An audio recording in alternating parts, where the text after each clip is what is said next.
Hollywood Hills. Am Freitagmorgen bei DRS3. Der Tag, wo einfach alles immer ein bisschen anders geht. Man merkt selber noch ein bisschen weniger Verkehr am Morgen auf der Straße, dafür ein bisschen mehr bei denen, die heimgehen am Nachmittag. Und der Erleichterung, dass wir es wieder mal geschafft haben. Zum Glück ist Freitag.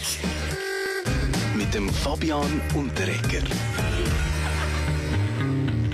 Fabian, wir kommen um ein Ereignis diese Woche nicht um. Guten Morgen. Diese Woche haben ja Mitarbeiter vom Postzentrum Müllingen am Stadtrand von Zürich müssen evakuiert werden, weil weisses Pulver in einem Brief gefunden worden ist. Es hat sich allerdings gezeigt, dass das Pulver nur Maisstärke war, Maizena. Und doch Zürich war schockiert, auch der Rapper Blick. Ciao zusammen, da ist der Blick am Morgen. Ich habe auch schon ein Brief mit weissem Pulver bekommen, aber ich bin sicher nicht so blöd gewesen und habe den Schmier angerufen.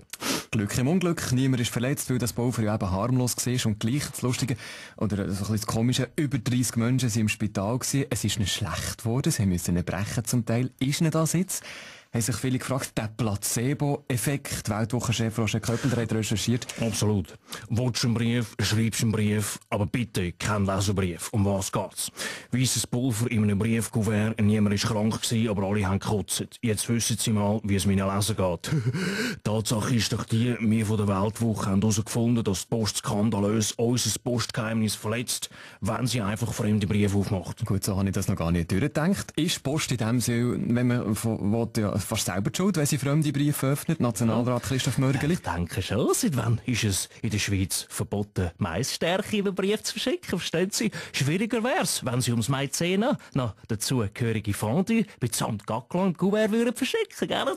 Ja, verboten oder nicht, wir sind einfach froh, ist nichts passiert. Im Moment, der Roger Federer meldet sich gerade bei mir. Ja, oder? Ich habe noch kurz eine Verständnisfrage, oder? Ist der Brief mit dem weißen Pulver an Martina Hingis adressiert gesehen? Maizena oder nicht, wer hat sich mit dem Brief einen schlechten Scherz erlaubt? Das ist doch die Frage. Die ersten politischen Verdächtigen werden schon vermutet, da gerade vom SP-Chef Christian Löwra. Das war sicher so einer von der SVP, die ja immer Mais machen, um Stärke zu beweisen. Sind wir einfach froh, hätte diesen Wirren um den Brief einen können die Ruhe bewahren. Es ist die Ruhe in Persona, der Ex-UBS-Chef Oswald Grüber. Don't panic. Das Pulver ist bloß ein Rückstand vom Geldwäschen. Und an dieser Stelle ins Ausland. In den USA ist ein Wahlkampf. Der Barack Obama hat sich in der Nacht auf heute am Parteikongress der Demokraten zur Wiederwahl empfohlen. Ihr habt es gehört bei DRS3. Aus dem Bundeshaus erreicht uns schon heute Morgen die erste offizielle Stellungnahme von der Bundesrätin Doris Leuthard, die ja der Obama auch schon mal getroffen hat. Richtig. Der Bundesrat wird zu gegebenem Zeitpunkt in einem Kommuniqué die Wahlempfehlung für die nächsten amerikanischen Wahlen bekannt geben. Mit wem, lautet die Frage, mit wem wollen Republikaner die Zukunft gestalten? Mit Romney. Kannst du gerade in der Frauenstimme bleiben, Fabian? Obama oder Romney, die Schlagersängerin und Ex-Freundin von Florian Aspro Signori? Ist doch egal, wer das gewinnt. Hauptsache Schweizer. Genau. In der Musikszene auf jeden Fall ist der Obama sehr beliebt, auch beim Blick, beim Rapper. Barack Rocks. Er und ich haben ja das gleiche Konzept. Ein super Support, geile Fans. Und der Barack macht das gleich clever wie ich. Er erzählt den gleichen Shit wie ich vor 4 Jahren. Er hat seinen Wahlkampf jetzt schon zum 2. Mal neu recorded. Hammer Idee könnte von mir sein. Respekt. Und ganz aufgeregt, dass der Obama so ein wichtiger Mann ist, tut ja auch der grüne Nationalrat, der Bastien Giraud. Ja, also vielleicht zuerst ein paar Worte zu mir selber. Der Barack und ich, wir werden ja häufig verwechselt.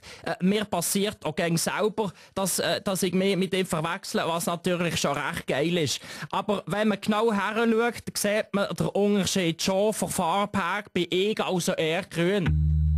Zum Glück ist Freitag. Mit dem Fabian Unterreger. Natürlich auch immer zum Mitschauen live auf SF2. Fabian bleibt noch ein bisschen hier, nach der 7. ist noch ein da oder später ja als Podcast ds3.ch.